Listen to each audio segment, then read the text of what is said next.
businesses, I found this graph of yours. Oh God, yeah. And I think for any founder starting a business, it's important for them to understand this cycle.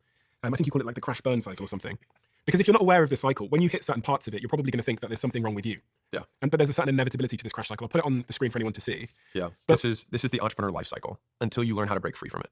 And so there are 6 stages. You have stage 1, which is uninformed optimism. This is where you see your friend or you see something online and it looks like they're making money or it looks like there's some opportunity and you think, oh my God, that sounds amazing. And you have optimism because it looks great, but it's uninformed because you have no idea what it entails. So then you dive in and you say, okay, I'm going to pursue this thing, whatever it is, baking cupcakes, or I'm going to do lawn mowing, or I'm going to do crypto trading, whatever. Second step is you get into it and you're like, oh my God, I don't know. There's so many things involved in this and this is significantly more complicated than I expected. So then you become an informed pessimist. You now know that it's hard or significantly harder than you expected. The third stage is you have your crisis of meaning or the valley of despair. So you're continuing to do this stuff. It's continuing to not work and you keep working and it keeps not working.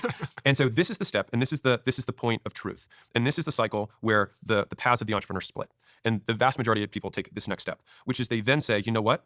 There's that thing over there that my other friend's doing. Maybe I should do that instead. And so then they hop back to uninformed optimism and then they go boom to informed pessimism and they just go around and around and around and they live the same 6 months for 20 straight years.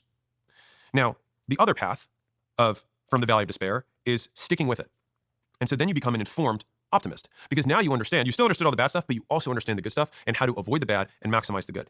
And then once you're there, you stick on that path long enough and you end up achieving what you originally thought was really easy and fast.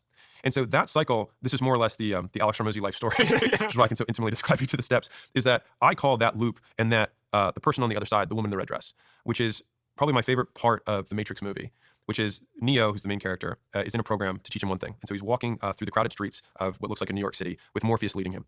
And he's droning on about something that he's supposed to learn. And he says, Neo, were you listening to me? Or were you looking at the woman in the red dress? And Neo was looking at the woman in the red dress as Morpheus is talking. And then he says, look again. And he looks back at the woman in the red dress and it's Agent Smith with a gun pointed at his head.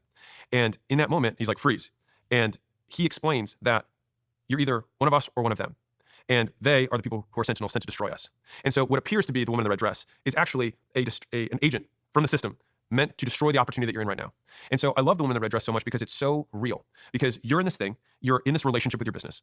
And you're like, this girl seems great. And then you get to know her and you find out she snores when she sleeps. And all of a sudden it's like, you see the sweatpants and no makeup in the morning and you realize that sometimes she's moody, whatever. But you start to get to know, you're like, I don't know if we're gonna get married, but like, this is kind of where we're at. And then you see a woman in the red dress and you're like, you know what?